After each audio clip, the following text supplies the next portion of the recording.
I think you started following me, and I'm like, oh wow, this guy's, your bio is impressive. Cultural anthropologist, long Yeah. distance runner. We'll talk about that. I did cross country in high school, Oh, and paleo. I try to do paleo. I don't know if I understand it, but I agree with the principles of it. So we'll talk about that. But yeah, give everybody an introduction of who you are, man. I mean, people are like, how the fuck are these two people talking? yeah. So Henry Cadena. I was born in Albuquerque, New Mexico, but I've been living in Texas, for more than half of my life, I guess, at this point. And I'm a brand strategist actually, and really what we do is a brand strategist and researcher. So a lot of what we do is understanding cultural nuances and cultural insights. Specifically, I started off in Latino marketing. So like right out of college, I started off doing research, learning about the Latino market and the Hispanic market, and that's what really I was interested into right away. Because when I left New Mexico, and this goes back to the conversation that you had with Lillian too. When I left New Mexico, I was like so shocked to see that people were so different from me, and people had different perspective of A what it lot of people on actually the meant show to that be. happens too. Some guy went from Mexico and he went to New York, and he's like, oh, that's the first time I saw a black person. Like. We were just having this conversation the other day with my coworkers because we're doing a lot right now to try to bring forth the Afro-Latinos a little more so. Because one of my coworkers was like, "Hey, like, we just leave them out, like they're alienated." And I was like, "You know what? You're right." Because even me, when I'm talking about it, I'm not really keeping those cultural nuances in mind either. So, and I told her, I said, the first time I saw Afro Latino, like someone who looked like they were straight up, black African American, was in New York. And, I thought he was a black guy, and he started speaking Spanish to me. And I was like so freaked out. Yeah, And, right. I'd never seen that before. So, He thought you had a stroke just or something. yeah, like, what's wrong with you? Yeah. um, no, I thought that was so cool. And just learning all of these things when I left, like just learning about all the different cultural nuances and all the people that were here in Texas, What'd you just the study way in they college, behave. man? So I actually started in marketing. So obviously this is all related to marketing, but my professor, the position was called account planning, and for advertising agencies. And basically what they do, and she introduced me to this because she used to do this for Pepsi, Levi's, all of these big brands in the 80s, right? So what you do is you understand the Hispanic consumer. And I did a market research report for her on the Hispanic consumer because that's what I was, and I wanted to kind of share like about my culture. And she was like, you know what, Henry, you would be awesome at this job. Like, they pay people to do this. You know that, right? Like, and I was like, really? And I got it. I got really interested in it, and she ended up helping me get a gig in San Antonio, which is like the pioneer of advertising agencies for multicultural marketing. So it was called Bromley Communications. They were the very first company to say, not to say, but to push and tell big corporate brands, hey, like these people are different. Like you can't just translate something in Spanish and think that one, you're going to translate it right, and two, that it's going to resonate or be relevant. Right. Like you have to do a lot more than just that. So this company was kind of like the pioneers of really multicultural marketing, because at the time there was not even any African American agencies, advertising agencies. So they were kind of the very first to say like, hey, there's this niche market. We need to talk specifically, and we need to have people that are the voice of these people because they're not represented right. So I actually got a gig in with them first, and I've really been involved in that ever since. That's crazy. That's crazy, man. I mean, like, so, I mean, a company comes to you and they're like, we want to reach out to Latino audience. And I mean, I'm assuming they're completely clueless about it, right? They're like, Clueless, clueless. A lot of them are. what's the funniest thing you've encountered, like the company that's completely clueless? No, I mean there's two different there's so I mean obviously we've seen recently there are brands who put out stuff and they get called out on it, and it's like a black backlash like to no other. Like, for example, Burt's Bees. Have you heard of Burt's Bees? I use them all the time. The pomegranate. Shout out to pomegranate. Okay, so two or 3 days ago, Oh, don't tell me this, man. Don't tell me that I got to boycott Burt's Bees, it man. wasn't for My lips It are wasn't for, so luxurious right now. no, well, this is just an example, right, of brands that don't get it or don't understand. They put out an advertising and they had images of all different types of ethnicities and races. And then you get down to the African American image, and it was one woman and two kids. And everyone else was families, was like, mom, dad, kids, happy. And then you get down to the black person, and it was a mom and two kids. And it's like, what are y'all, like, who? And there's just these brands that are totally clueless. The Pepsi, if you remember the Pepsi work along years ago when they put out the Kylie Jenner ad, and just some brands they just don't get or understand. And that's those are the brands to answer your question, those are the funniest thing, not the funniest ones, but those are like really the worst case scenarios. It's funny because you could get mad. You could, you should be mad if you're, especially if you're a black woman, it's showing you in a certain light. But like, you gotta just laugh about it at the end of the day because they're just clueless. It's just pure ignorance. It's not even malicious ignorance. It's just pure ignorance, right? Clueless. And then you have other brands who they know they don't know, and they're like, we're looking for help and we need you to guide us. Like, we do a lot of work with a power sporting brand up north in Minnesota. And, there's just not too much diversity there, but they know it. Like, they know that we're not really exposed to it in power sports. It's mostly, non-Latino white guys, teach us a little bit. Like, we want to know about, Latinos, African Americans, women, all of that. So then you have some brands that are really good at wanting to understand and learn, especially now in today's social climate. Anyway, I want to go back to how I met you though, because this was kind of relevant to it. So I've been in this business for, I want to say like almost 15 years. I've been in this business. So I started in Hispanic focus marketing, like trying to understand and being in touch with cultural trends and insights. And I've been following Latino rebels since, way back in the day when it first kind of started popping off. And I know that you used to write for them. So I think that I had been writing, I'm currently writing, I'm finishing up a piece on Latinx and it's actually for brands. It's focused on brands, the term Latinx. And I came across your YouTube video on Latinx and I was like, oh, this is dope. Like this. Which one? The one that I was talking to the Marine? You did a podcast. It was on YouTube, and you did a podcast and you talked to someone and I was like, hey, this guy looks cool. Let me follow. And I started following and I was like, oh, this dude wrote for Latino Rebels. And I was like, I knew he kind of looked familiar. He sounded familiar at least. I was deputy editor there from like 2015 and 2016, about that. But they've been around for way before that, right? Yeah. I was writing for them before that, and then Julio, who's the founder, he's like, I need some help. And I basically took over the day-to-day editing, and that's how that happened. Like that piece came in, Latinx came in. It was written by those two professors, who I believe are LGBT professors as well. And I read it, and I'm like, this is bullshit. But I don't judge. I'm an editor. I'm just editing for readability and whatever. But then I'm like, I'm going to write my own little response to it, not thinking it's going to be anything. The case against, they wrote the case for Latinx. I'm like, and maybe because I'm a bit of a contrarian, I'm like, I'll write the case against Latinx. And I just made my case against it. And that was 2015.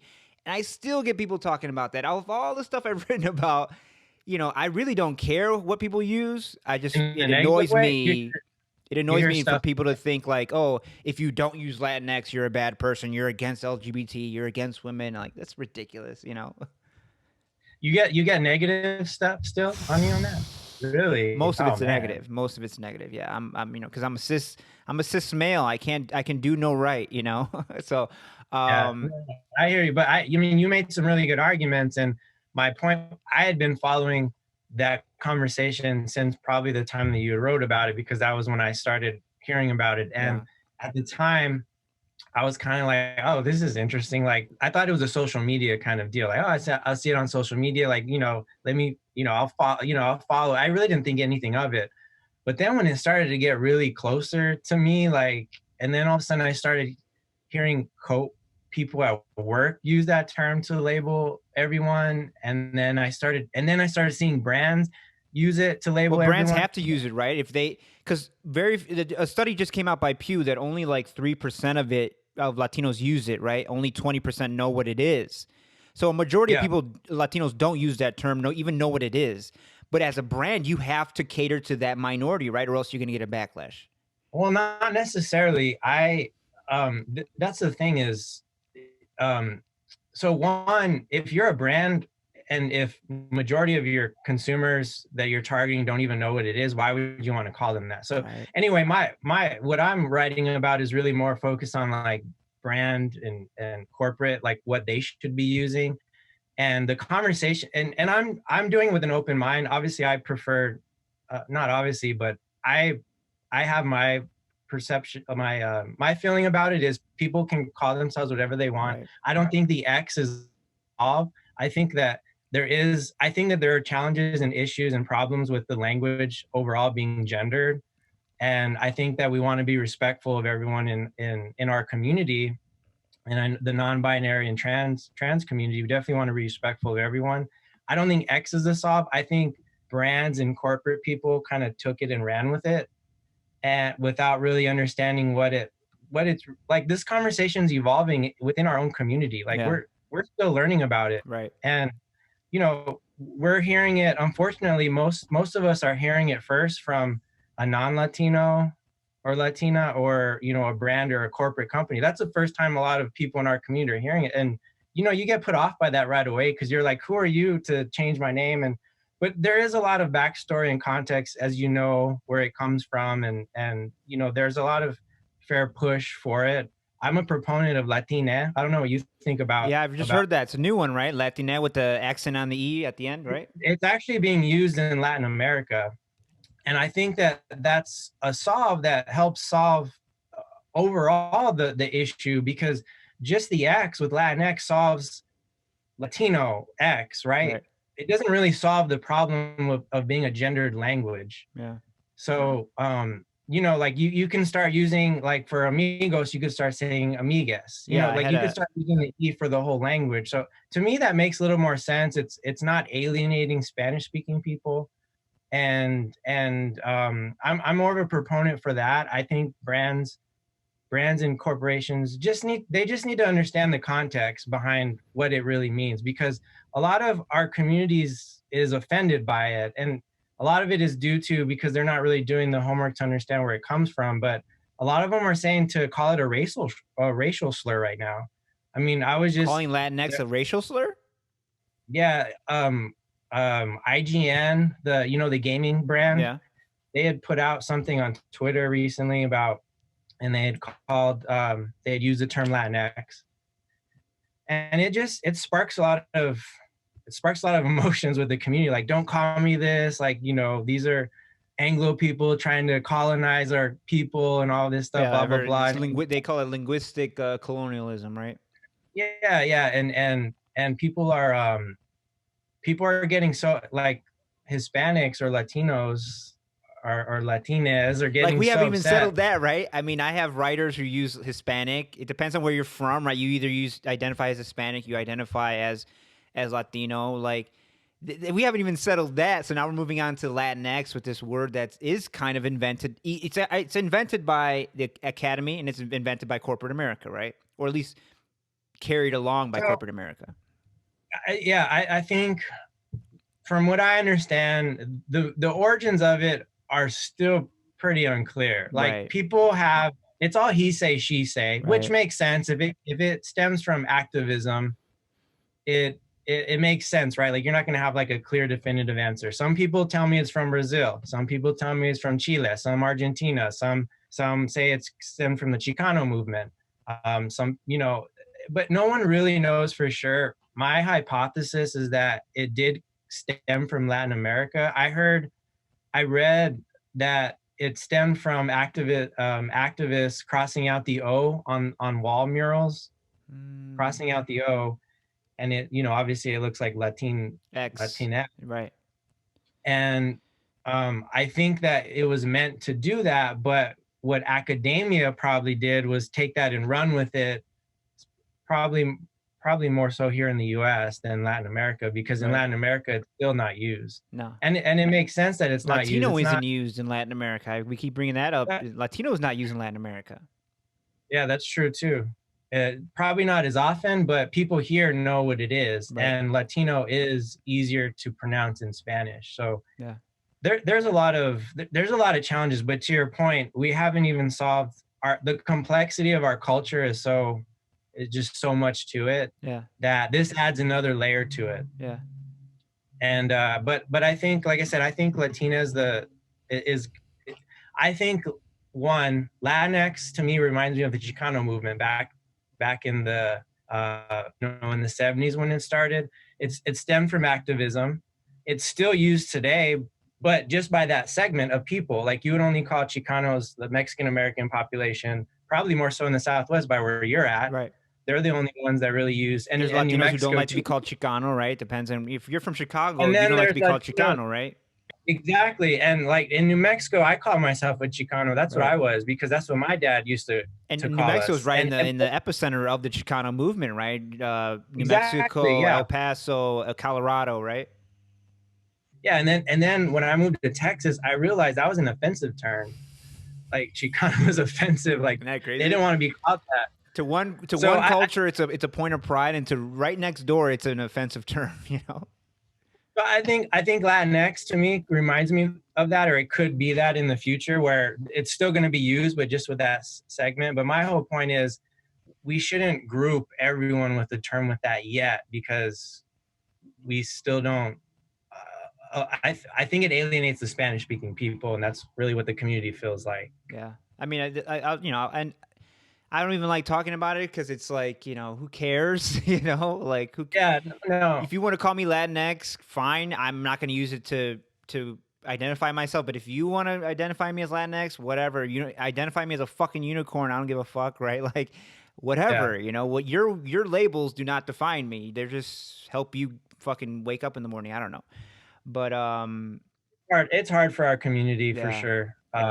yeah, But my whole, I just want to let corporate, the brands that we work with and corporate people know, hey, if you're going to use this term, there, you could get some backlash. Like, it's because not right now, settled. It's not settled. not a lot of people know what it is. And a lot of people right now are starting to call for it to be an offensive racial slur type of term. So just Well, I don't know, agree like, with just that. That's ridiculous. I mean, yeah, no, I know. it's almost like we're finding out, like our generation's finding out that changing the world is much harder than we had hoped, right? When Obama was coming in, we're like, oh, hope and change.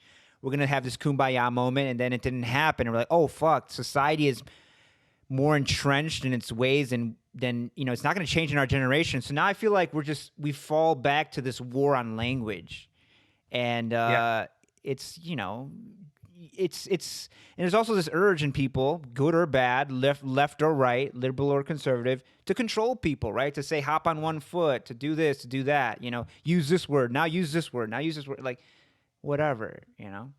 yeah. I think that's where a lot of our people in our community that I'm seeing are getting offended when they're seeing a white girl tell them it's Latinx because it's inclusive of non-gender people, and that's when a Latino or Latina, because Latinas too.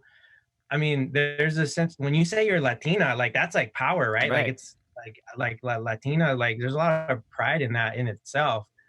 And there's even, I think when you see like a white girl telling you like, no, it's Latinx because of this, you kind of get like, no, who are you to tell me like what my culture is? Like, Right. that takes away from my language. And that's when you get into that dialogue about it being colonization and trying to take away our language and our Well, it's culture, crazy, which, man. You can call yourself, like, James Baldwin said his mother called herself the N-word, right? But as a point of pride, like it didn't, well, not a point of pride, but that's just how she identified as the N-word, right? And it's, I mean, to say that the way somebody identifies themselves, you have a problem with, it's none of your business at the end of the day. Yeah, yeah, and it's it's you mean you could argue it's part of control. A lot of us like to be called from our country of origin, Yeah, really, or we're that's the main one, like right? this too. Mexican, Puerto Rican, Honduran, Yeah, I want it because we're so different too, right? You're what you have Puerto Rican, Puerto Rican, Honduran, yeah, half and yeah, half, so totally different from like Mexican culture, yeah. right?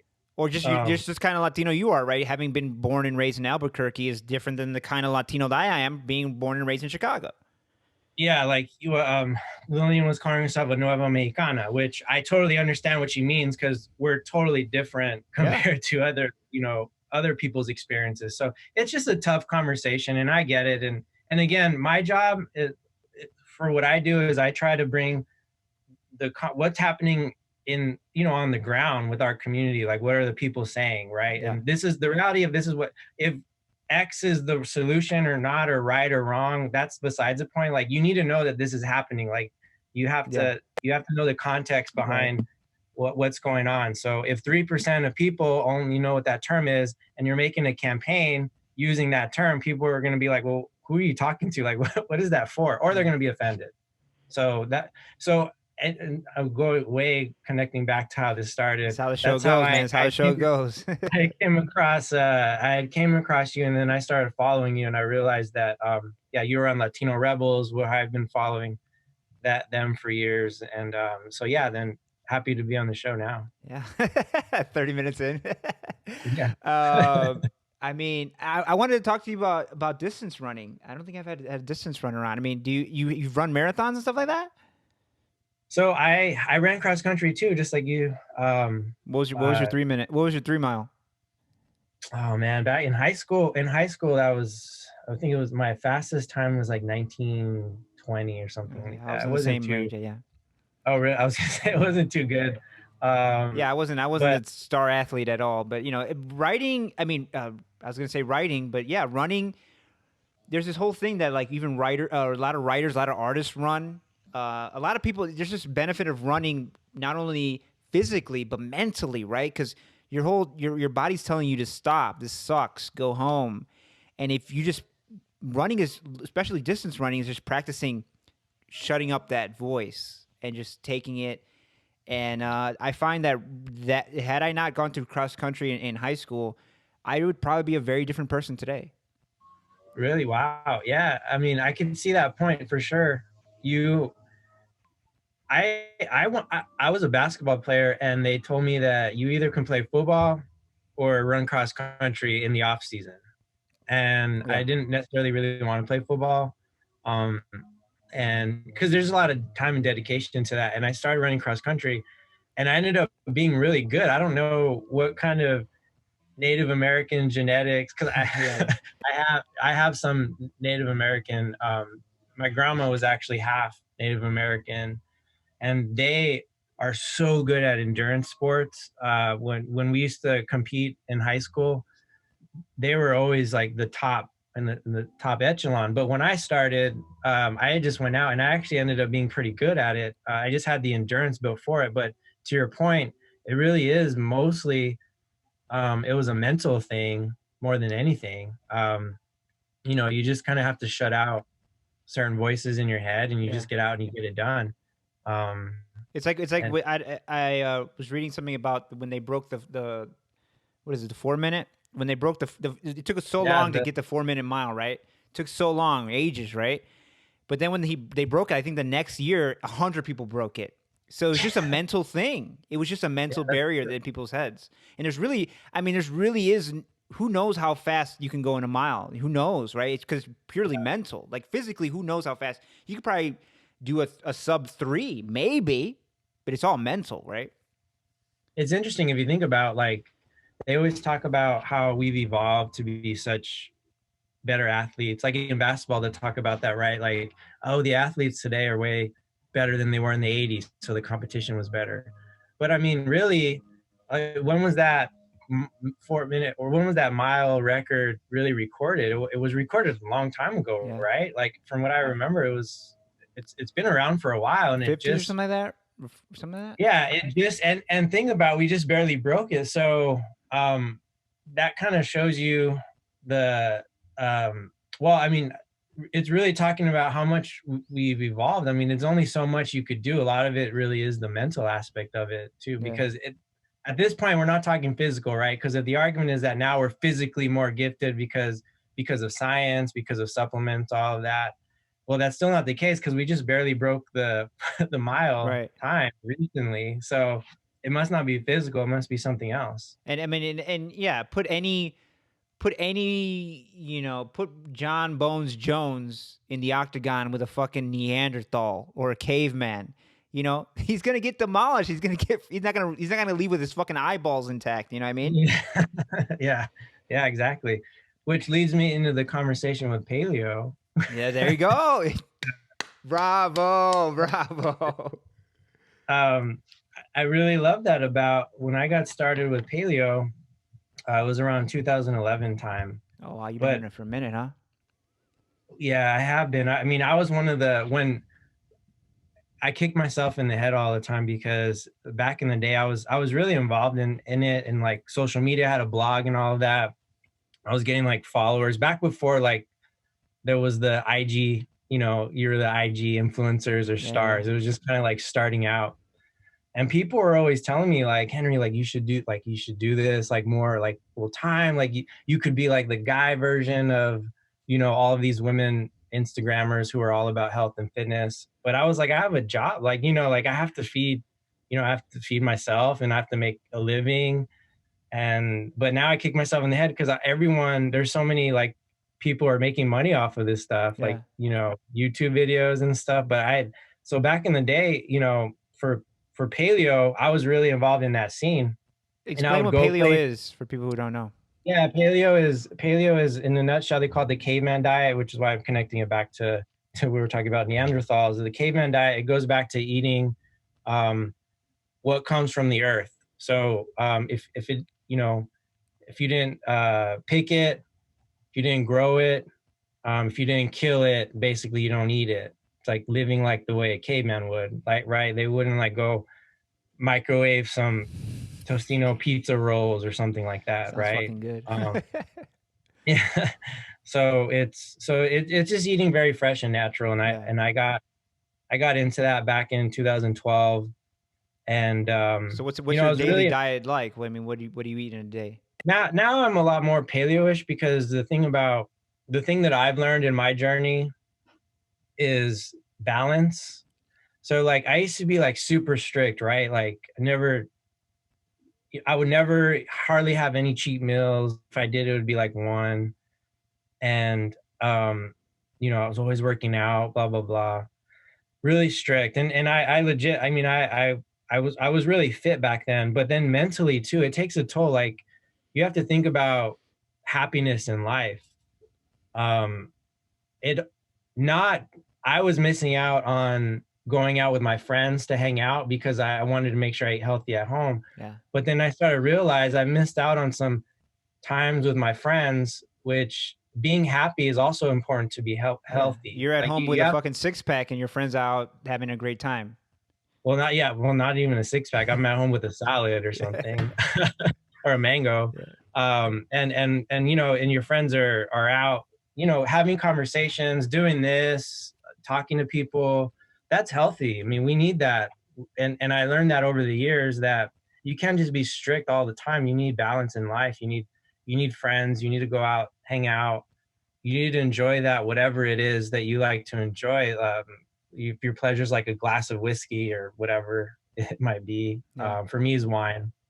You got to enjoy that too, because that's part of that is kind of a part of being paleo. Like it's a part of being happy, Yeah. right? Just getting back to Like the basics, right? I mean, and then you getting see back people to who basics. there's people who are gonna live to their 70 and they smoke every fucking day, they drink and then so if I'm living all healthy and me and this person die both at the age of 70, who had a better life, right? Who had a better life? This person who the other thing I admire about you is you seem like you travel a lot. I mean, what are some of the places you've gone? I see that you posted something. You were in Thailand. Yeah, people. we obviously pre-COVID days, right? Yeah. Travel was always a big part of, me, and luckily my wife loves to travel too. So we've I just think that that's an important part of life, and understanding, Yeah. trying to understand people. I've just had so many learning lessons from traveling, honestly. Like every time we go and we meet new people and we talk to people and we learn a new culture and we learn how they eat, it's just like it's very like enlightening, Yeah. I guess. You just have a different perspective of life when you get back. I miss it. We have the last trip we did was the road trip. I wanted to do like an good old American, road trip like they used to do back in the day, where you just kind of go and stop, and that was really cool. I'd recommend it if I did maybe that you've when already. we moved to Vegas. We did a road trip to from Chicago to Vegas. Now the easy route is to go from once you go, it's a straight line through Kansas City, right, and then to Denver. And then if you're in a hurry, you're gonna go from Denver through Utah to Vegas. But me, I'm the only person who had a sense of direction in the car. And so I'm like, oh, make a left here. So we came down through Colorado Springs, through New Mexico, Cimarron Canyon, stayed a night in Santa Fe, and yeah, I mean that was like the closest thing to my Great American Road Trip. And there's these vistas, especially out in the desert, and I had never been out in the desert before. And you realize, man, this was shaped like a million years ago, 2 million years ago. So like, what are your worries, man? What are your little insecurities? Like, time, the planet, universe, existence does not care about your fucking. Oh, I need to get my fucking shoulders wider or something. The tiny little things that we fucking worry about that keep us from being as happy as we can be, man. You really start to, um, when you see these big, massive, or impressive, or historic monuments or things like that, it also puts stuff into perspective, because you're like, wow, this is amazing. Like, even just thinking about how this got here, and you really just kind of like, for me, like, you appreciate a little bit more, and you're not, like, to your point, you're not focused on these stupid little things that don't matter, like my shirt, Yeah, what I'm wearing, or whatever, like my yeah. TV, like, like, so that's an important part of traveling. And when you drive, like, well, you're saying, like, you did, you see things that I forgot that there's stuff to see along the way, like, because I'm used to flying so much. I'm always flying to Chicago, New York, like all these states, and there's so much in between that you miss, that it was so cool. Like, we were like, oh, this looks cool, like, let's pull over and stop and check it out. Yeah. It was good to slow down, because life is just, right now with social media, and Where'd you guys go on this road trip? we went through New Mexico, we went to Colorado, we went back down to Arizona, we went up to Utah, we went up to Nevada, we stayed in Las Vegas for a couple of days, and then from there we just kind of did our drive all the way back. From there we went to my wife's aunt lives in Phoenix. We went to go stay in Phoenix a few days. Just a lot of different hiking spots, Yeah. and yeah, seeing nature. It was cool. It was really cool. I'd Yeah. recommend a road trip to anyone. For sure. I mean, you know who has like the hardest life, but they have also seems pretty rewarding is stand-up comedians, right? Because they're always on the road, especially if they're I guess they don't drive, but some of them used to drive back in the day from these different towns, and that's why stand-up comedians now are like you hear it said that they're like the modern day philosophers of our time or the social critics of our time because they also have a really good understanding of the country, right? Like I can talk about America, but I haven't been up to Anchorage. I haven't been up to a hundred of these cities that they've been to, so they have a really good understanding of the country and the people who live here, and that's the only way to really understand. Like I'm really jealous of you and anybody who travels because I haven't traveled that much. I've been to Honduras, been to Puerto Rico, Mexico, but not that's really it. And there's the whole thing like if you can't travel, read. So that's what I've been doing. Yeah, Um, but yeah, it doesn't great. beat traveling. Doesn't beat traveling. Yeah, I always, we were making it a priority. Like our whole thing was like, every year we're going to take one epic trip at least, like somewhere just totally far that we don't know, and that was like always our priority. So like, we had Thailand, Turkey, Greece. And what's the trick of traveling? Do you just book it ahead? I mean, how do I get in? 2021's coming. I survived 2020. I survived COVID. I want to travel. How do I get that jump started? Yeah, I mean, right now there's probably you can get some amazing deals. Yeah. It is a lot of planning, and it depends on where you want to go, right? Like some places you could do last minute and very affordable. Like you go to you said Mexico, but like Mexico City, you could usually last minute. You could find a pretty decent price and um, find places in the area, but some stuff, depending on what you're doing, it takes a lot of planning. That's really my wife's department 'cause she's the planner. And yeah, is that you or Yeah, is yeah. that your No, wife? that's my wife. That's my wife. Yeah. Oh, me plan? I didn't plan fucking today, man. Yeah. Oh no, I'm the same. I'm very like, let's just go. Yeah, let's just go with the flow. and it, That and it, that's and always it been freaks my her out style. because she's such a planner. It freaks her out. Like even if like say we're going to do like an errand, and she knows the route, right? And if I take a left turn because I just want to see what's down this street, oh, it freaks her out, man. She's like, "Why are you turning here?" I'm like, "I don't know, just." She says I have bad time management skills. I was late to this, so maybe she's right. But like it's just a different way of going through life. And the other thing is, my problem is that I'm surrounded by people who they want to travel, but they want to go to like the 5-star hotels. They want to go to the pristine beaches, and I'm Yeah, like, no, I want to go see culture. I want to go you want the real experience. food vendor on the street, and they would never do that. They would never do that. Oh, my first big trip was to New York, and the coolest thing was I didn't stay. I mean, I did stay. I was there for work, so they put me at one of the hotels on Times Square, which was cool, obviously. But Yeah. my favorite experience though was I stayed a couple of days extra. I stayed like 3 or 4 nights extra with one of my coworkers who lived out there in New York in not Little Italy, in Hell's Kitchen. He lived in Hell's Kitchen in a basement, right? Like total like Yeah, I'm that's living with badass. You're getting the experience, right? three dudes and I have a space in the basement and I stayed in the basement for that's where I slept and he was taking me to all the different boroughs and like just really I got to experience the culture of actually being and living in New York, which to me beat the whole Times Square, all of that Right. by Because and I that's have when people, I have friends and family members who they'll they've been to Italy, they've been all around the world, but it's always the same when they come back. Oh, we were in this nice hotel, we went to this fancy dinner, we had a fancy meal, we did this like, but it's always the same no matter what country they go to, and it's like, oh, Yeah, what? that's how you try the culture is through food. I mean, it doesn't even have to be traveling. Like, just go somewhere in your neighbor. If wherever you live in what city. If you live in a pretty decent sized city, I'm sure you can go to whatever culture's food. That's what I love about Houston, man. Is Houston? I pretty much I feel like I've seen or tried out a lot of the world because it's such a diverse city. I Yeah, mean, it's the number one right now. It's the most diverse city in the U.S. and just all of the mixing of cultures here. Like I felt like I've gotten like you could experience the world here, and a lot of it's done through food, like really good food. That's how you try different cultures. So hold trying on one food. second. My camera's making a noise. I swear, man. Again, if I had a producer, if I had an editor, I'm like a one man fucking show here. That's good, yeah, but I mean it's.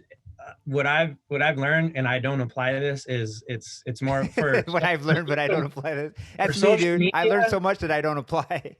Yeah, for social media, it's definitely quantity versus quality. Yeah. So like people just say like just put stuff out. I'm not, probably because I'm not a planner. Like like we were saying, like I just and then I don't know. I used to be really a lot more into making sure I'm posting and everything, but I kind of gotten to a point where it's too much mental Yeah, clutter I just love too. my life, man. I like to hang out with my wife. I like to hang out with my daughter and, smoke and just laugh and drink and, I don't want to be fucking Yeah, yeah. I shut off my phone goes off at 10. I'm like, I'm not, it's too much now. I think it's harming a lot of us, even talking about like mental issues, is through the roof, or not mental, depression is through depression, the roof with anxiety. younger kids, anxiety with younger kids now. I'm sure it is with adults too, but younger kids, I mean, we're seeing rates that are, very we hadn't seen. Yeah, And suicide is, I think, is the number one cause of death among teenagers. At least I think among Latina teenagers, Latino girl teenagers, which is ridiculous. Like, when I was a teenager, my life's great now, but like, when I was a teenager, I had nothing to worry about. What am I worrying about? Like, life is just getting started. You're young. Your whole life is ahead of you. And imagine wanting to end it there. I mean, that's so sad. And that's all social media. it's very sad. I agree with that. I think social media has a big role. I think I don't know, man. I'm not a parent. I don't know if you are, but I can't. It's hard for me to judge, but it's tough. It has to be tough for a parent to keep your I have a kids off. 16-year-old stepdaughter, and yeah, it's tough. She's really good with that stuff, though. I mean, she's really like, I don't know how she came out that way, but she doesn't really care. I mean, girls are weird. I mean, girls really care about material stuff a lot. They care about their appearance a lot, and I only know that I'm comparing that to how I was as a boy. Like, I didn't care about how the fuck I looked, really. I mean, I guess I tried a little bit, but I wasn't spending hours on my nails or on my hair or shit like that, or wondering what I'm gonna buy. I mean, and that's really a girl's life, because all the people they follow, like Kylie Jenner and fucking, I don't know. There's these names that I don't even know now that they're super huge, and Gigi Hadid and shit like that. Yeah, they're following these people that are living this luxurious life, and everybody's trying to attain that. It's like literally the title, "Keeping Up with the Kardashians," and it's impossible to do that. You cannot keep up with the Kardashians. Yeah, absolutely. I mean, it's not only that. It's just people people like forget that there's other humans at the other end of these phone screens or computer screens, and people are putting whatever they want out there, and you know telling saying I see people say the most ridiculous things on social media, like, and it's because you have so much courage because you're behind Yeah, a keyboard, right? yeah, Like you you'd never like what back in our day, like you had to say it to someone's face and you right, would get punched if you would say a lot of stuff that people say right. now. I know that sounds real like old man, like get off my lawn But kind it's of deal, like, true. It's but it's true. true that you just didn't tell someone certain things back then unless you did it to their face. Yeah. Now people are doing it all the time, because of social media. It's just I think it has a lot of negative. I know there's some positivities to social Yeah. media, so don't get me wrong. I'm not like saying like, oh, we need to ban it, but definitely whoever doesn't admit that there's an issue with it too, that it's causing mental issues, that people are more stressed nowadays, people have more anxiety more days. I mean, you have to admit that there has to be contributing to it somewhat. Yeah, I mean, if you So, just take a break from social media, do it for yourself. Like, take a few days off, and you will see an immediate change. And oh, your head's clear. You're enjoying the days. You're enjoying each and minute. I need to do better at that. I know people who take off weekends, which is really good, and I know some people that would do like a month detox, and I have not done that yet. I need to do it.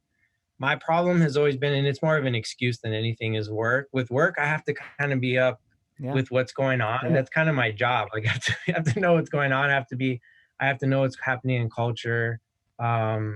So I probably use that as an excuse, to be honest, No, but because it's true, because as I can say that as a writer, somebody who has a website, somebody who has a podcast, I can't be like, okay, I'm not going to be on social media, because if you're yeah, not on social media, you don't exist, and that's the yeah, sad, and that we got to it's sad. change that. There's got to be an alternative to social media, but I always say this, and my wife's like, no, you're pissing in the wind. Like, this is the future. People are saying go on Snapchat, and I tried it for like a few weeks, and it's way worse than anything. Snapchat's worse than anything because it's I love addictive. Snapchat. It's addictive, I, right? yeah, And I loved it when it first came out. Yeah, but it's just another thing. Like, if I have to maintain my Instagram presence, my Facebook presence, my Twitter presence, now my Snapchat, now fucking TikTok. Like, when do I live? When do I read? You know? yeah. When you have time for yourself to think, because that's the thing too. Is what I've learned too is um, our brains are constantly processing data. Like it's always like input mode, input mode, input mode. Like I'm reading stuff, right? TV, like all this stuff, input, but it needs the time to process that Yeah. input, and that's what we don't make enough time, me included. I don't do, I All of know I us. need Yeah. to do Yeah. better at this. Like we need time to process all that we put in our brains and think about it. And that's really where good ideas and, you know, just, I think probably just more being at peace will come from, because you could think about, well, why did that happen? Or, or didn't happen, or maybe I should approach something this way, or so it's I mean, just, I asked somebody if an artist, she's a really renowned, world renowned pianist from Colombia. Shout out to Carolina. I think I asked her if she thought that social media was leading to like a diminishing of art or artistic quality. Because it's all the great back in the day, Jimi Hendrix learned to play guitar the way he did because there was nothing else. There's no distractions. He's yeah. just fucking around with the guitar for hours, for days, for weeks, for years. I mean, what are the odds of a kid doing that now when there's not only social media, there's fucking, PlayStation 5 just came out. Like, there's so much to do besides developing for thinking, for developing some kind of skill, some kind of talent. You're just scattered. I think Quincy Jones said that there's too much distraction. There's too much of distraction to put your attention on so many different things, when back in the day, to be really good at something, you have to give your attention to that, without any breaks at all for a long time. I don't know if are you a sneakerhead? No, I'm not. I mean, I never got into that Oh, either. I mean, and I have people who are sneakerheads too. well, my point was, or I was going to make a point to say that even thinking about originality, sneakers that came out when, even before us, but especially during our time, um, those were like iconic designs, and I would consider that art. Those are like, that's art, right? Yeah. You don't really have those iconic sneakers or shoes anymore. What they do is they bring back old stuff and they'll just repurpose it, versus it being something original, right? Yeah. But that's what I Um, mean. Like, there's not even time. Social media has not left time for originality to come yeah, about, right? that's what I'm going. Yeah, that's what I was going at, is thinking about, and I was just trying to think of a quick example of like, of social media not allowing us to come up with epic original art anymore, because you don't really have that mind space to come up with something or to learn Yeah, something. I you need to mean, ruminate. Like it's not only sneakers, it's the shows, it's the movies, right? They're coming back with old music, shit, music. yeah, It's all old. It's all regurgitated. yeah, music. You can, I mean, even thinking of like hip hop and rap, there are some good Yeah, new hip hop artists that are, that you could argue that, that's a good piece of art, right? yeah, Like yeah. it's very creative and it's Right. original, but the majority of it is not anymore. And it's And not I don't, super so original. It's not super original like Nas was original, not like Biggie was right, original. right, exactly. Like I mean, you could go and make a long list, right? Like DMX, like so many good artists, Wu Tang. Yeah. There was just so much originality back then, in my opinion, and Maybe we're and old though, right? now Because you're saying, in my opinion, maybe we're old, right? Maybe these kids are gonna grow up maybe and like, we're old. man, the 2000 teens were like the moment. That's what Kanye says, right? Kanye says now we're living through a cultural renaissance. Like I don't feel like we are. I feel like the 90s really were, in music and in TV, film, everything. But who knows? Like it's just judged. It's gonna be judged 50 years from now, right? I mean, the argument is that with social media, you get a lot more inspiration and influence because you can see stuff from that probably we didn't get to see, right? Like you get to see creative work and art from other countries, Right. that can Right. inspire you to do stuff. So, I mean, I can see it from that. I could definitely see it from that end. But I mean, originality from music and all that. I mean, you're right. It could just be us being older, and I don't pay attention as much as I Yeah. don't pay attention as much as probably the younger. I mean, definitely than the younger generation does to their music. They But say when that's you're what I 30, they say when you turn 30, you stop listening to new music, supposedly. I I listen to new music, but I'm not as I excited as I used to be when new music would come out. oh man, remember the feeling is getting a new CD and like Dark and opening Hell up is the Hot, or blueprint, the Blueprint, or and you Stillmatic. Oh, or and you just sit and listen to the whole whole album. album. Like you, every song, like I gotta listen to every song. And I don't, you can't do that anymore with in the digital age. It's one song, usually like one song will come out at a time and you're just listening to one song, and ultimately a whole album will come out. But you know, I mean, I don't listen to whole albums anymore. There's really not very good ones that I've come across. But like you, I don't get excited as much as I used to. Yeah, I mean, I think we're I think for me, I do it was like I was more like 35. I'm 37 now, so I just turned I think like 36 it was yesterday.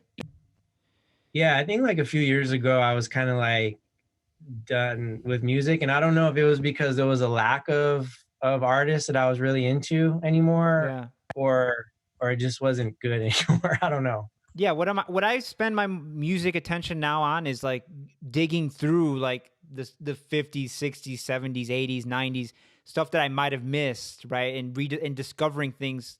It's new to me, right? Like if I find a new Nirvana song or some new band, and they're from the 80s, it's new to me, so that really makes me excited. Like, oh wow, I'm really just filling out my music knowledge, and music appreciation. Yeah, I'm gonna have to. That's an interesting approach, actually, and I know the younger generation does that a lot too. Yeah. They have older music at their fingertips, unlike I did when I was growing up. And you could just go to YouTube and you can get, you can get kind of you get a new fandom for some of the older stuff. So I might have to try that too, because the new stuff I'm just really not as into anymore. Newer music, but maybe I'll find it in some older stuff that Yeah. I never really tried listening to before, because it was for us too. It was right. Like I would tell my mom or my dad, like, oh, that music, that's old music. Like, that's not any good, because I thought my music was cool. Yeah. No, Mm. it's weird that you say that because I always liked old music, right? Like when I grew up, my mom and dad were big fans of early Michael Jackson and stuff like that, and I one of my Yeah. favorite people was Michael Jackson, and I remember my aunt's like, "Papi, like why do you like Michael Jackson so much?" I'm like, "I don't know, I thought everybody liked Michael Jackson." So I just like never really. There's this whole thing of like that's the other thing about social media and our culture today. The new is better. The new is better, right? We need to come out with a new. We need to come out with a reboot of this show. Like I don't know how you feel about the Willy Wonkas, right? I like Charlie and the Chocolate Factory from the '60s. Yeah. Yeah. My wife and my daughter they hate it. They like the one with Johnny Depp. I'm like, get out of here. Same thing with all those reboots. The reboot is always better because it's newer. Anything old is not needed anymore. But that's such a bad way of judging quality, because there's stuff that's from the Louis Armstrong. I know people are like, kids are gonna be like, Louis who, what? But yeah, fucking geniuses. Geniuses don't die. And the art that they create is Nina Simone. That shit, you can listen to it and it's like, man, if she came out now, she would Yeah. destroy. She would clean house. Yeah. You always got to look at it in the context of that time frame, for that quality of Right. movie to come out during that time frame of what they had, of Right. what is going on during that time. You always have to keep that in mind. It just depends. There's some really good reboots or remakes, and I think there's some bad ones that I'm like, dude, you should just leave that one alone. Like, why do you even touch that one? Yeah. uh, but I think I was, you definitely, especially with what I've learned in my research with doing what with Latinos, is a lot of Latinos, they did, especially when it came to American mainstream music, they loved the music that their parents listened to from an in an America standpoint. And it was a point of, the cool thing about being Latino is our music selection is so much broader, right? Yeah. Because you had the music that probably your parents were listening to that was in Spanish, but then also you had that other layer of music that they would listen to, in English. Yeah. And it just it leads for a much larger palette of musical tastes. Yeah. that you could kind of like pick and choose. And I think that uh, um, I think that that also is, uh, you know, create that I mean that helps inspire Yeah. creativity, right? Or just Yeah, you just like, appreciate and that's what I differently. try to do for my stepdaughter. Like, when she got into the boy bands, when she got into like One Direction, she's like, "Oh, they're so great." And she had like this. There was this mini British invasion, right?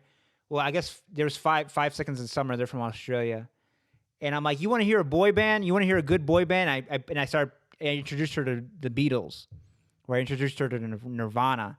And at first she's like, ah, and she still doesn't like the Beatles, but she got really big into Nirvana. Like, just so that when she says that this is the greatest band of all time, she has to realize that she doesn't, and she gets annoyed when I do this, but she has to realize that she's judging it based on her knowledge of nothing, like, Yeah, her time here. right. Yeah, And so, like, I try to, that's good, man. but people like, she won't like you're saying, like, they don't like old stuff. They don't like Nina Simone, or they don't like Sam Cooke or Otis, because so many people now cop or are the kids of that, right? Or are the creations of that, are derivative of that. So they're like, they don't realize that, oh, when Otis was doing it, when Nina Simone was doing it, when the Beatles were doing it, this is a new sound. It's hard to explain to a kid what a new sound is, because there's no new sounds anymore.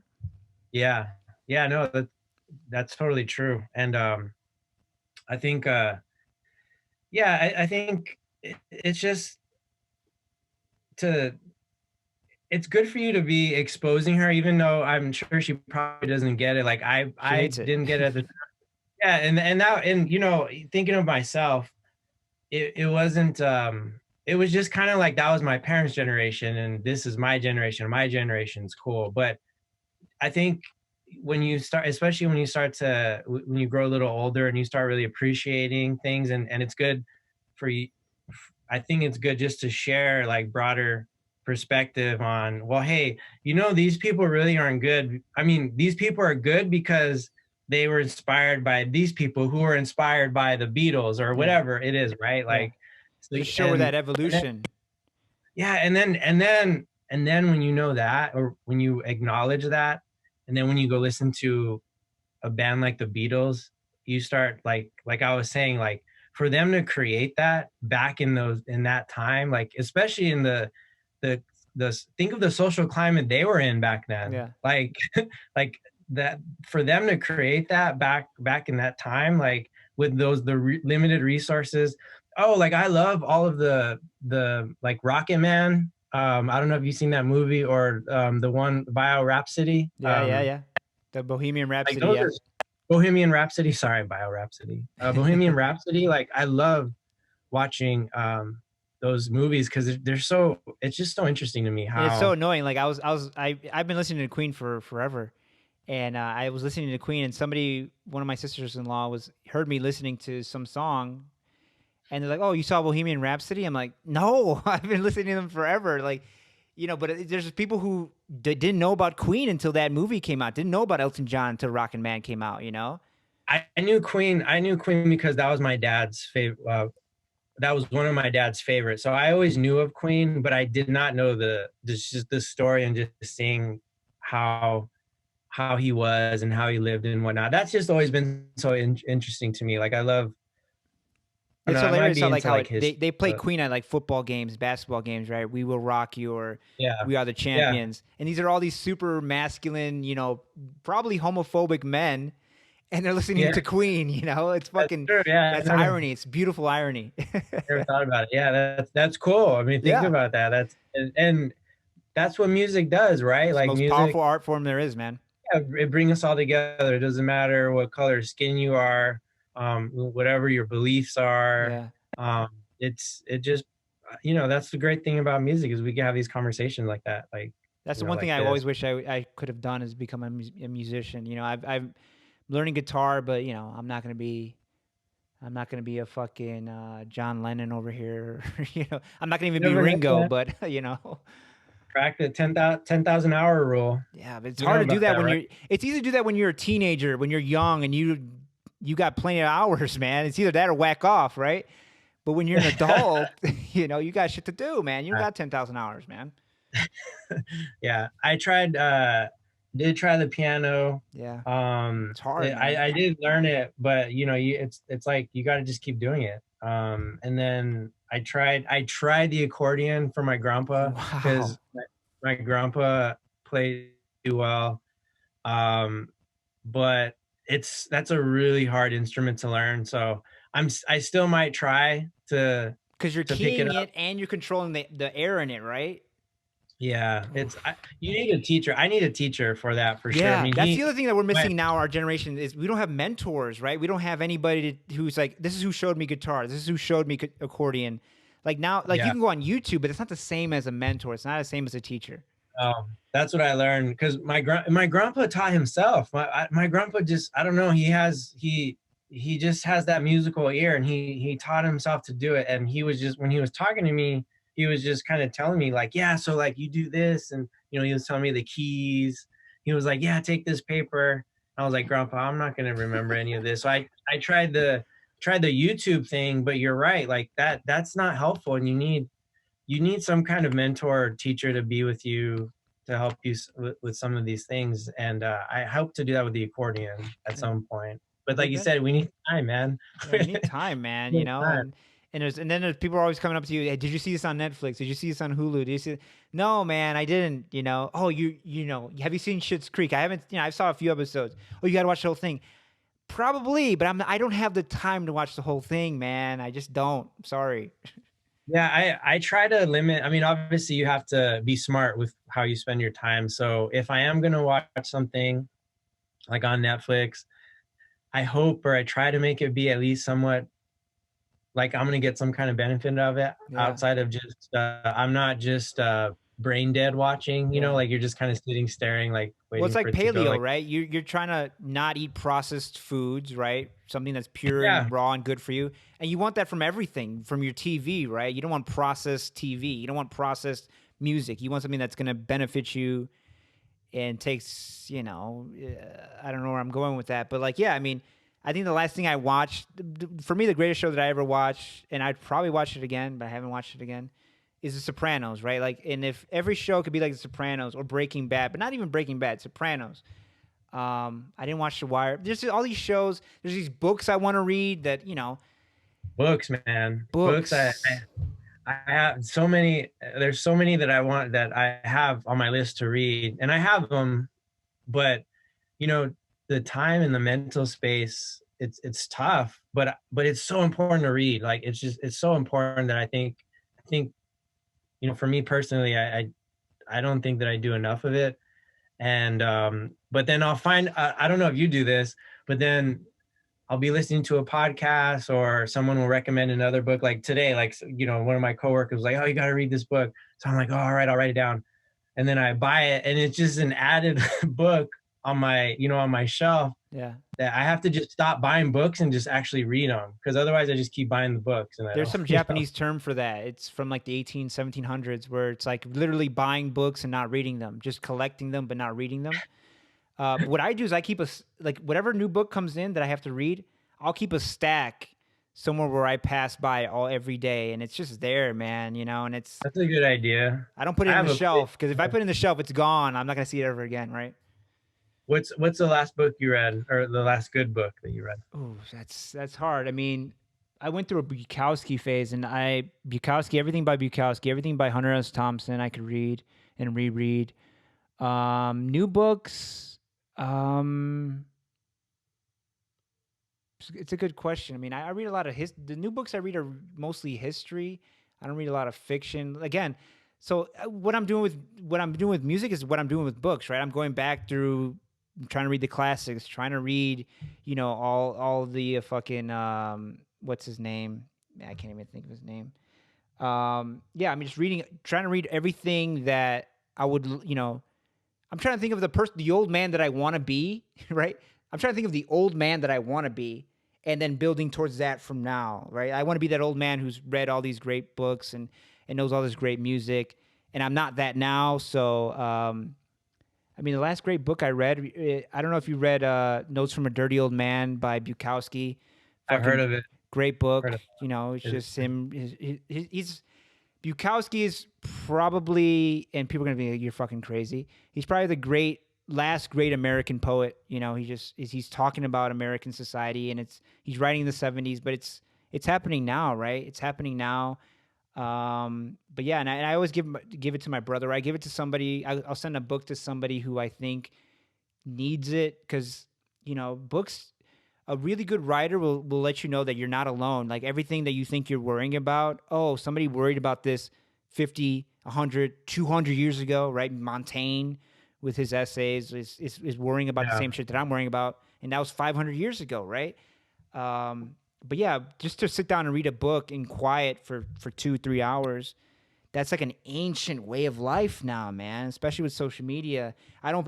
If I'm reading or writing, I keep my phone in a different room. I keep it on vibrate. I miss so many calls. People get mad at me. I miss texts.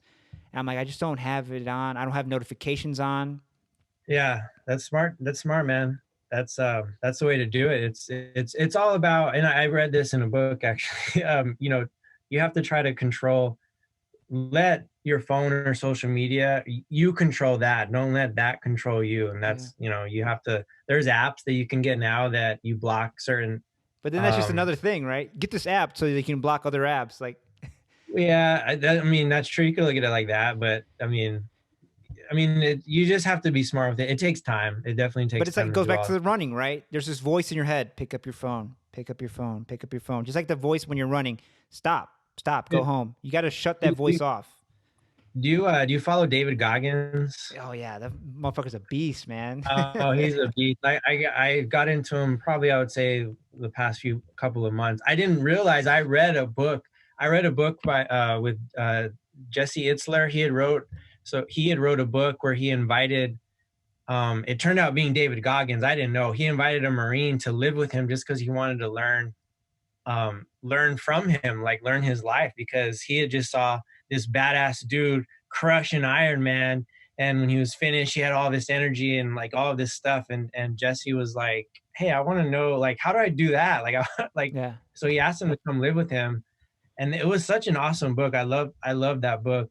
Well, it turned out it was David Goggins that he invited over to to stay Right. with him, which I didn't know who he was until after I kind of started following him. But he gets a lot into the whole mindset of, you know, like basically, I mean, he'll just say like, you got to tell that little voice like, fuck you, like, you know, you got to control your little voice and just do it. Yeah. um I guess that's kind of like what we have to do with social media and reading and, you know, making a point to get to that stuff, right? And it's also like, you know, um I grew up without a dad. You know, my mom was busy, so I really had no guidance. And so now I have my father-in-law living with us, and yeah, he's a fucking beast, man. He's 61, oh, 62. nice. He knows how to fix everything. He knows how to cook everything. He's never relaxing. He doesn't know how to relax. Relaxing stresses him out, you know. And I'm the Yeah, opposite, right? I'm almost like a hippie. So like just having that presence in the house, and you know, I've been fixed. We've been doing remodeling together, and again, it's like that mentor relationship. You know, uh, somebody needs to literally, you know, there's a whole generation of fatherless sons, right?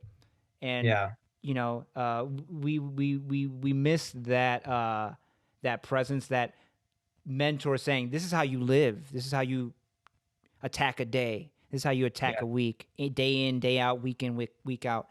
And so, I mean, now we're, you know, now I'm a father, you know, and you know, it's hard when you're trying to make that turn.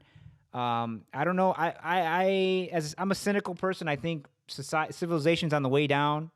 I think we're on the way out. I think, you know, we're gonna head into another dark ages. But and then they'll, you know, 1,000 years they'll be looking back. Man, America was such a great place, and you know, it'll be a time when nobody reads or anything. You see that now, right? Literacy's down. Literacy's down.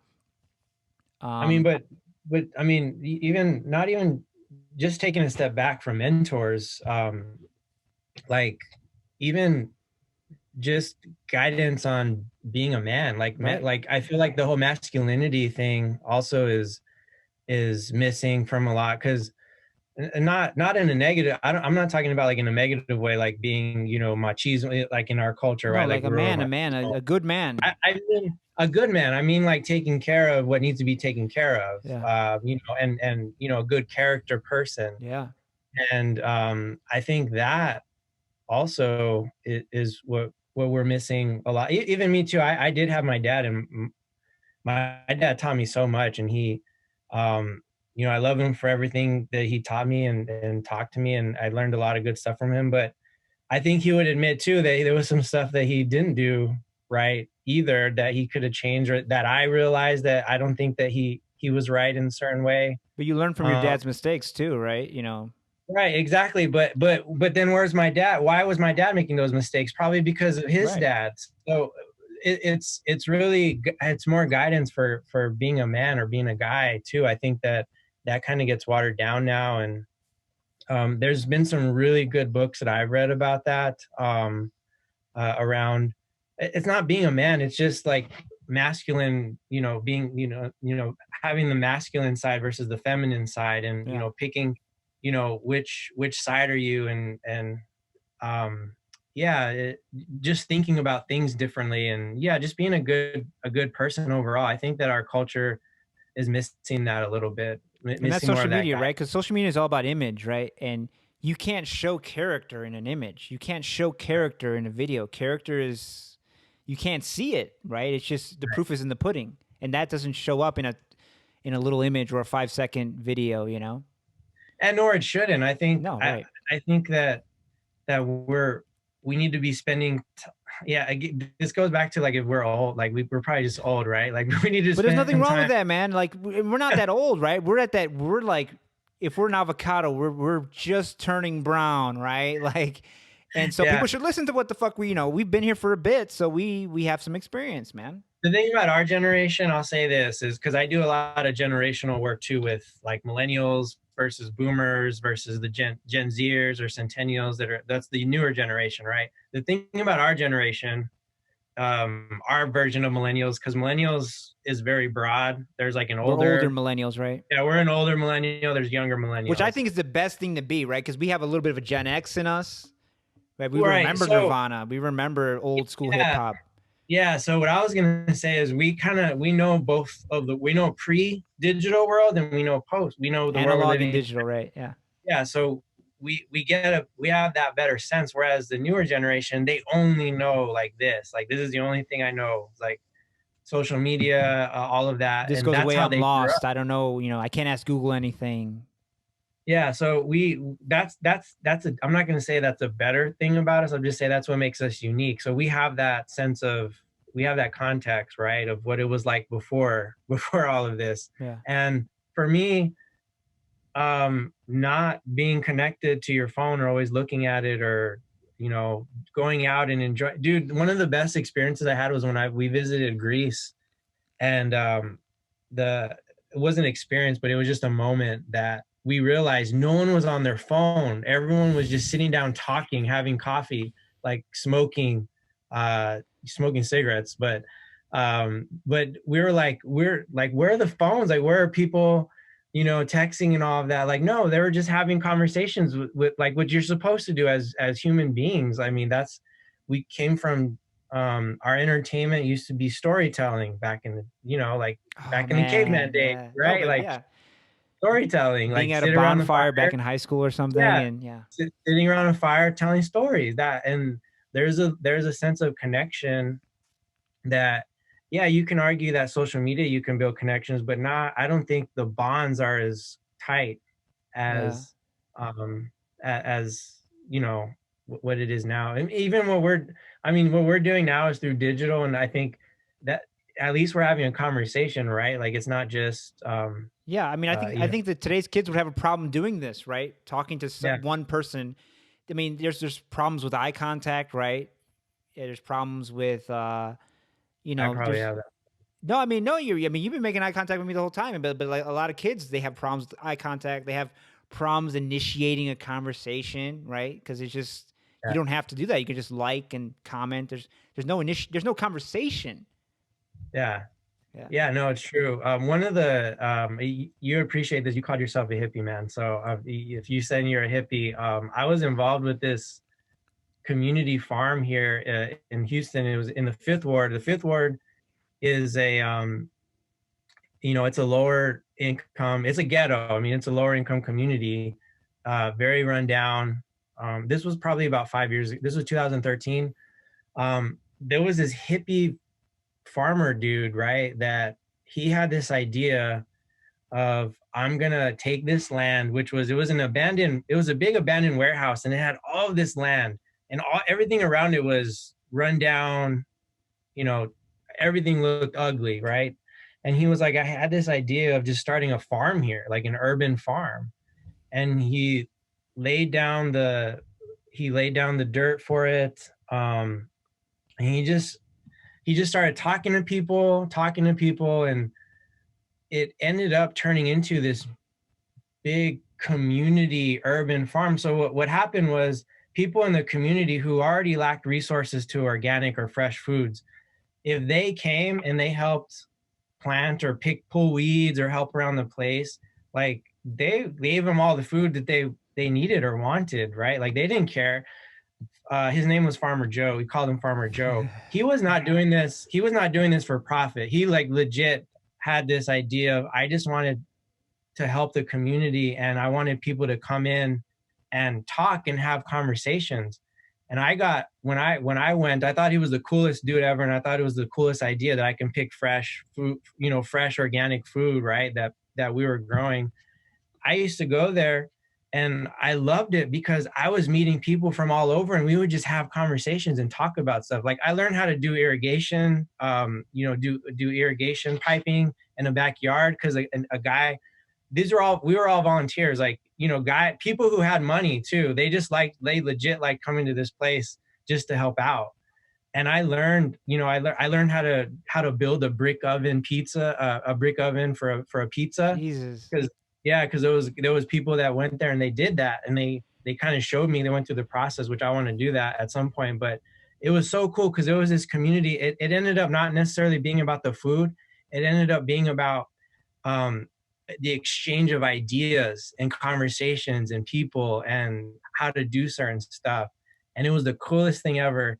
Unfortunately, it got someone greedy saw money in this, and he took the farm away from him, and so it no longer exists, because he wasn't looking to make a profit from it. People would tell him all the time, like, Farmer Joe, like, you need to charge for the eggs that you're giving. You need to charge for some of these vegetables that you're giving away. And he was like, that's not what I'm not doing. Can't understand what you're saying, what you're telling them, right? Charge? What do you mean charge? That's not what I'm doing. Like, he just didn't get it. But, unfortunately, that is kind of where we live, in a place where you have to be able to. I was just going to say that, like, to be a good person, you have to, like, be really savvy of what bad people do. And because the system works in the favor of bad people, right? It encourages greed. It encourages profit. And so if you're trying to be a good, like I said, if Jesus came, I don't believe in Jesus, but if Jesus came back, he wouldn't stand a chance, man. He better come with an army, because, like, he's not going to do shit in this world, man. Unless he's a CEO of a multinational corporation, he's not going to do shit. It's definitely, it's definitely makes for a time to be taken advantage of if you're not smart about it. And that's ultimately what happened with someone like him, who he was just trying to do something good and got taken.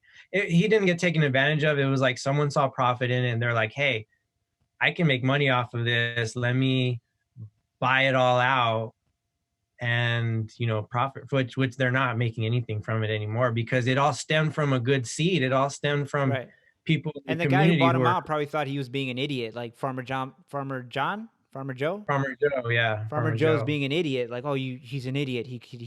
That's no. People think that the more money you make, the smarter you are, right? But Trump disproves that. Like, it's not about that. I mean, Farmer Joe is a genius. He had a great idea. Just because it didn't involve the profit motive doesn't mean he's an idiot. I'll tell you one thing. Intelligence aside, he seemed like he was happy, and is that really what matters, right? Like, don't people say, what do people say? Like, I just want to be happy. Farmer Joe I know he didn't have a lot of money. At least he didn't appear to it.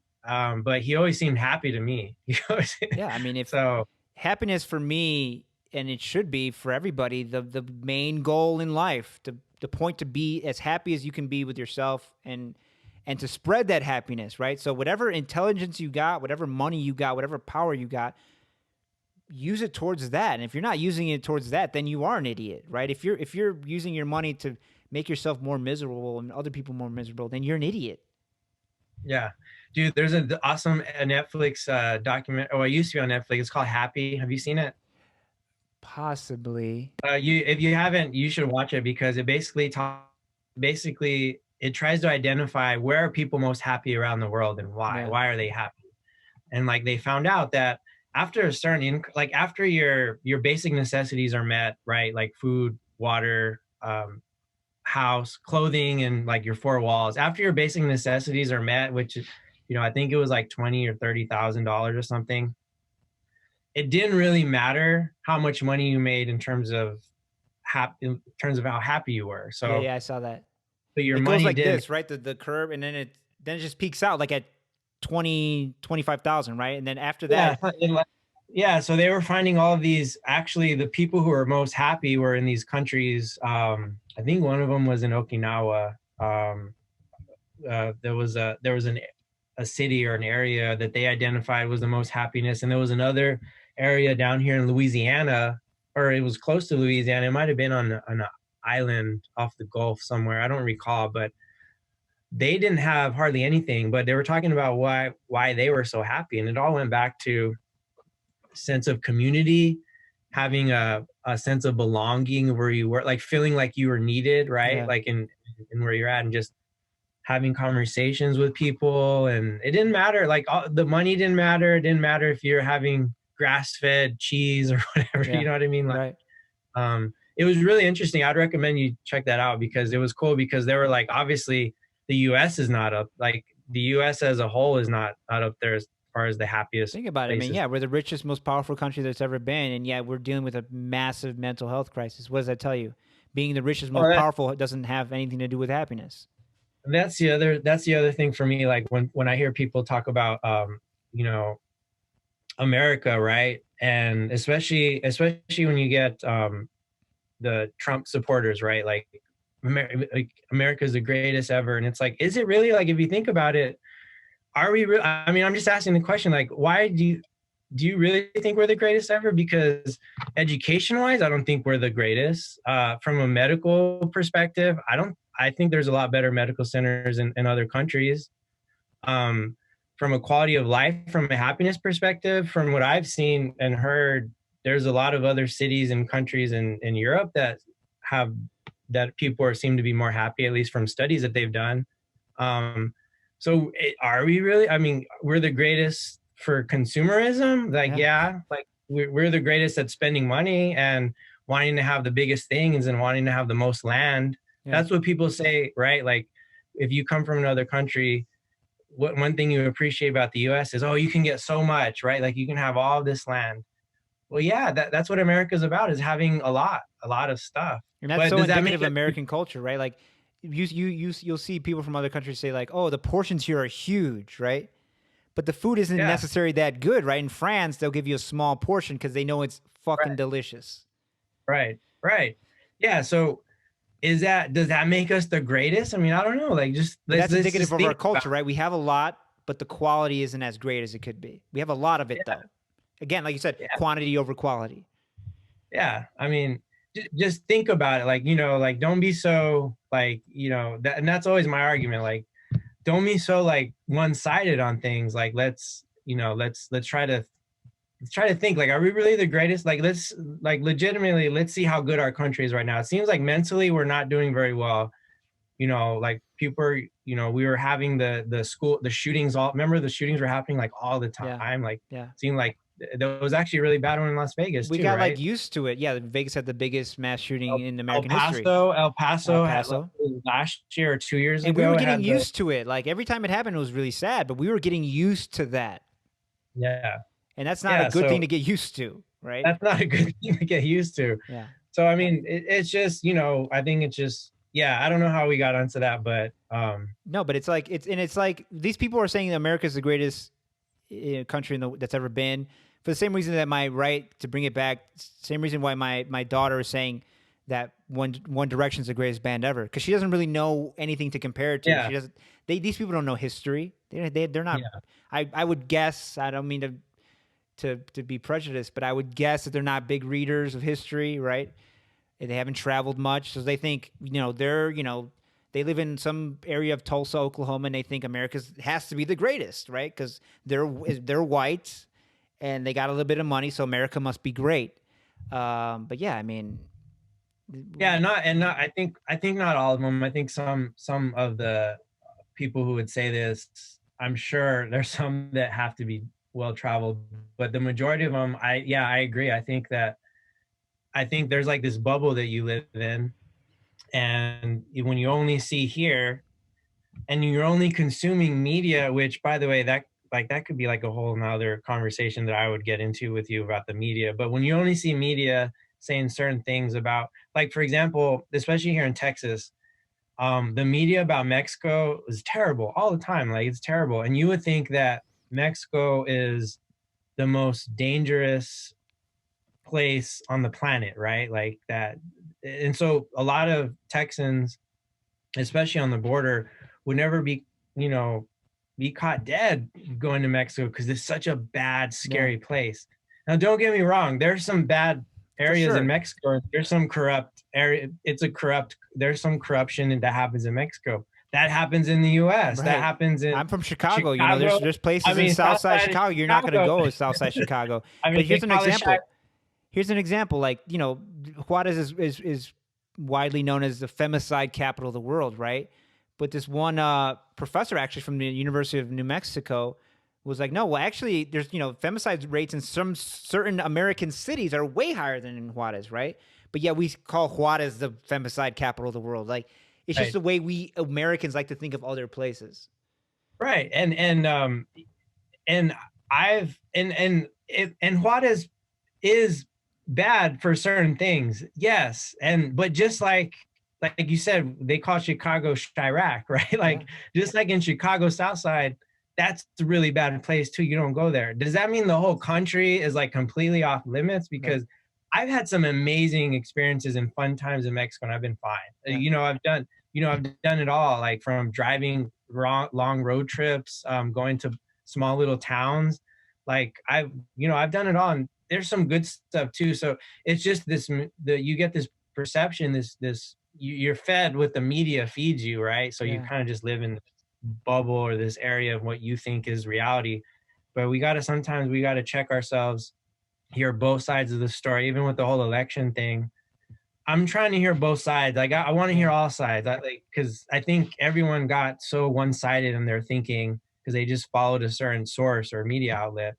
And I'm like, okay, like, I'll watch one, like I'll watch CNN and then I'll go over and like, hey, what's Fox saying? Like, what, I just said on another episode that, after the debates, I would watch Fox because I already know what CNN's going to tell me, right? I already know, and I'm going to agree.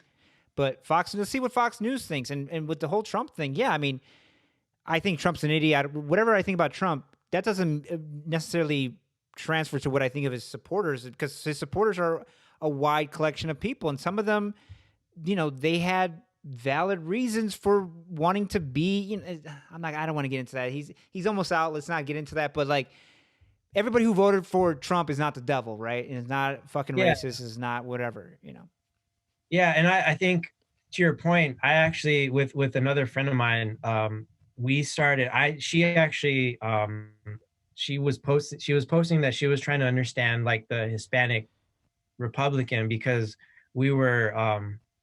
I was kind of like, I was really shocked, honestly, like the level of support that Trump was getting. It was big, even though Biden had more. I was still really surprised.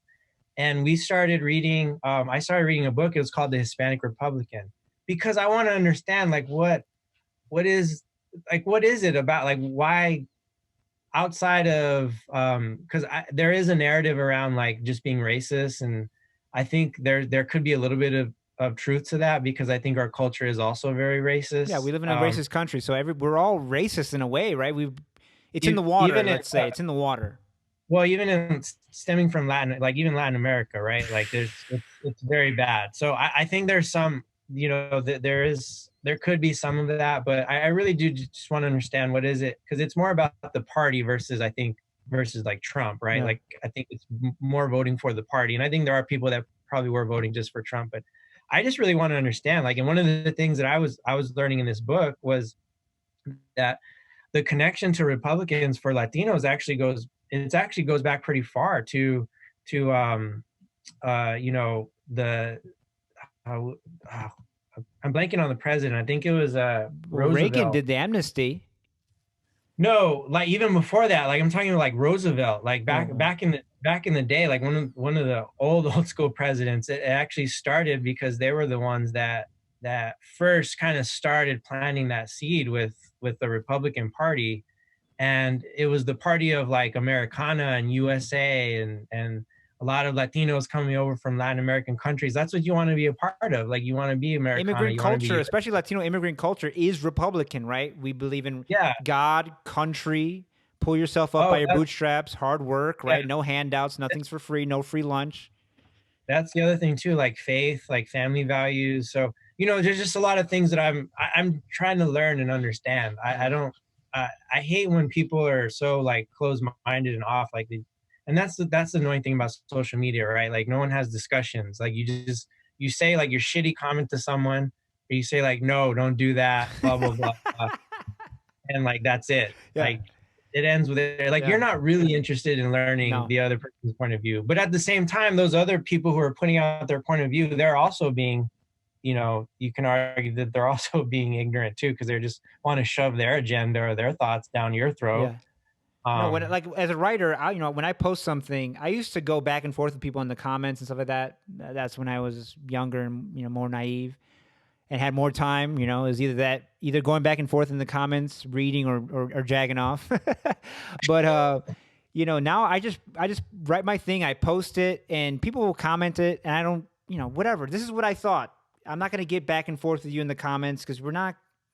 You don't really care if like the other thing about comments is like nobody reads something really good on the internet and leaves a good comment. They'll go, "Oh, that's good." It's only when like somebody hates life and hates themselves and hates everybody, they're gonna be like, "Fuck you, you fucking ignorant," blah blah blah blah blah. And like, so why would you engage with that person? I'm trying to change.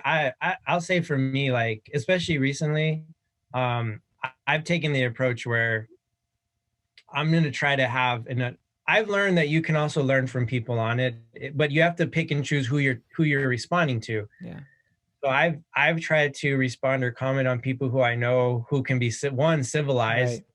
and who are somewhat, who I can tell. It's hard to judge if you're intelligent or not, just from social media, but you could kind of do that, right, by how You they're can kind of portraying themselves. if they start doing personal attacks, you can see that they have a weak argument. But if you can talk to somebody Right. who's not doing personal attacks, right? You can have a substantive Yeah. discussion.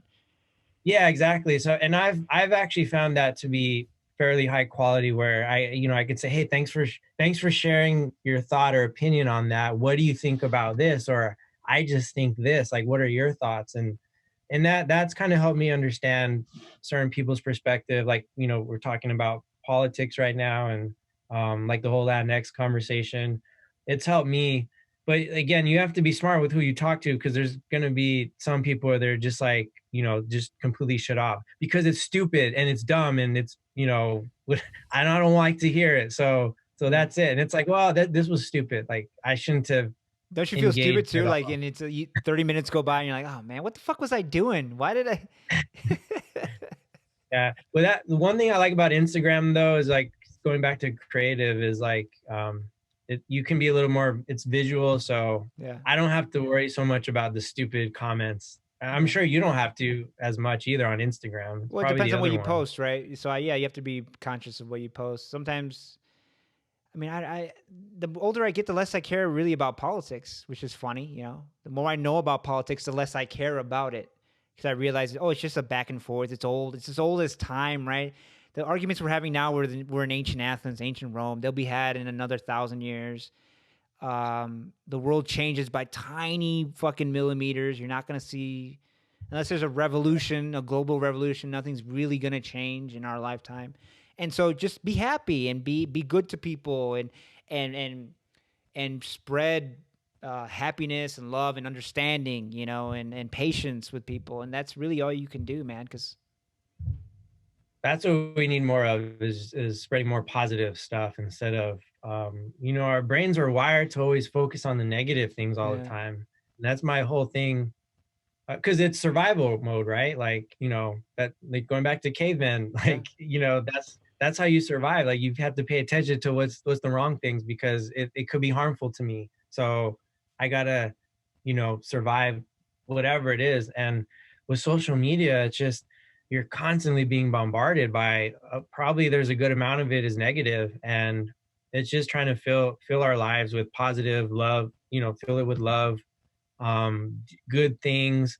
I tried to, I've tried my hardest just to only follow people that I feel like I'm going to get something positive out of my yeah. experience with them, because I don't want to be around any, you know, negative or even just stupid, you know, like, even like celebrity stuff to me, like, is I don't stupid follow stuff. Like, I don't, celebrities really. I don't follow yeah, I don't vain care. people. People like girls who, you know, they're beautiful, but they're always posting like duck faces. Like you're beautiful, yeah, but what are you offering, right? Yeah, yeah. What are you getting out of it? So, yeah, so like most of the celebrities, I mean, some I want to follow just to keep up with, you know, maybe they're going to put out something that I'm interested in, but yeah, like, we really need a lot more of that. That's going to help our To go back to social. paleo, it's like it's a diet of the mind, right? A diet of the soul. If you and I think you start to do that once you start focusing on what you put in your mouth. You're like, okay, I have that under control. Now let me see what I'm putting into my mind, what I'm putting into my soul, right? And you just start dieting your consumption.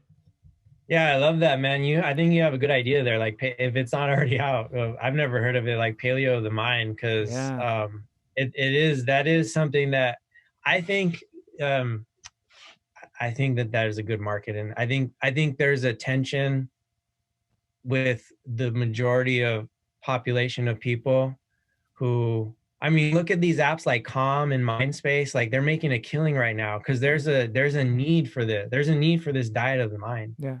No, because we Um, are. I mean, the reason why paleo works is because we haven't changed in 10,000 years physically, right? Biologically, we haven't so changed are much. you doing it, or you said I you tried tried it. it? I mean, I once you try a diet and it works, you kind of even if you go off it, you kind of hold on to characteristics of it. So yeah, I do believe in eating leafy greens and nuts and berries and you know, I keep my meat intake kind of down. I used to be fucking a maniac when I was in my 20s, right? Eating burritos I ate a burrito every day and like Yeah, yeah. 5 beers, right? Every day, right? You have like a death wish when you're young, right? Oh But now man, you'll yeah, live forever. When you're young, you think you'll never, pass, and then as you get older, you're like, holy shit, like, you start yeah. to think about those things. Well, But let me check it's a temper. my camera real quick, and then we'll wrap up because my camera's Yeah, making some yeah. noise again. Well, we thought we were gonna might talk for 2 hours, and we almost hit that mark. Let people know where they can find you, man. It's been really good talking to you, bro. Yeah, I Instagram off the Cadena. Isn't it funny? We were talking Yeah, about how fucking terrible social media is, and then at the end of the conversation, you're like, hey, how do people find you? And you don't give your address. You're not giving your phone number. It's like Instagram. 'Cause that's where you yeah, exist to people. That's how I yeah. found It's you, right? the As much as we're shitting on social media, that's how we found each other. Social media. That's what I'm saying. It has it. I hate to shit on it because social media has positive points to it. Like, I get to meet or get inspired, or talk to people like you, and but what it does, what happens is we rely too much, and not me or you. I'm just saying, like, people rely too much on these type of connections and not the real deep, meaningful connections, the ones that you're probably having in your household, with your father-in-law, or just hanging out, like, in just having deeper connective moments. I think that's kind of what you start to rely on more of this, myself included, right? And Yeah. actually getting out and talking to people, or No, even me. just a phone call, like, that, like, even I was thinking the other day, like, I can just call people too. Even that's better than nothing, right? Like, Yeah. just having a phone call with people I is like good. FaceTiming people. You know, I just like FaceTiming, close people, right? I'll FaceTime and I'll put it up on, I'll just put it on a little stand, my phone on a stand, and I'm just walking around the room or whatever, and so they can see, and I'm talking to them, and Yeah, I mean that's kind of the whole idea behind the podcast is like I meet people on social media and I'm like, oh, I think I can have a conversation with them, and rather than us going back and forth for do the commenting on each other's shit forever, let me Yeah, talk to this person, let me sit down with them and have as much of a face to face conversation as I can. The goal, the dream is to have an in studio conversation, right? That's the dream. yeah. But in the I love. meantime, this is Yeah, what it is. I love that. That was kind of what I wanted to do when I had filmed I did a couple of podcasts, but my goal too was I just wanted to talk and have interesting conversation with people because I like to just I like to talk to people and have conversations, learn with them. That's what I do for work. Like I was telling you, Yeah, we go around and we talk to people and we just learn about their lives and their culture. And that's a really cool. I hope happy to share this out, and I hope that it goes well for you and that you get that studio because that would be an awesome. yeah. That definitely would be an awesome experience. So I wish you nothing but luck for that. But yeah, people can find me at Off the Cadena. It's OFF_THE_Cadena CADENA. And I would love to, let me know if you ever want to chat again or For sure, even, man. doesn't have to be on the show, but There's so much pressure on the first conversation because like we just anybody listening, watching, this is our first conversation. So like it's like, where do we go? What do we talk about? Now that I have a better sense of you, that's how friendships are, right? The more you guys talk, the more interesting and the in different places our conversation can go, right? yeah, it's like one of my mentors work described it to me like this. It's like strands of rope, right? And the more you talk to people, the more a strand on that rope goes, and the more like we start learning more about each other, right? And like I start learning like, hey, you're into cross country, like I was into cross country, or hey, Yeah. and so that rope, that strand kind of gets a little bit stronger. So I think, I mean, to that point, like this was our first conversation outside of some comments on Instagram. But yeah, definitely would love to keep the dialogue going Well, and, just keep something as talking. simple as like we've been talking to each other or interacting through social media, but I didn't know how your voice sounded, right? Or I didn't know Yeah, how you looked when you talked, sure. just so now in our interactions, I'll have this memory of our face to face conversation, and it makes the interactions more meaningful, right? Yeah, no, absolutely. Yeah, but yeah, good luck with your podcast and let's stay in touch. And I'm happy to come back on if you want to talk about something specific that we touched on today and probably didn't get a chance to. Like, I'm happy to come back on and For sure, man. chat and This was a pre-Thanksgiving. I thank you for coming on the day before Thanksgiving. yeah, I saw your plans. You're making a bourbon turkey what? smoked turkey, man. Texas You started style it this smoked morning, turkey. right? Did you start it this morning?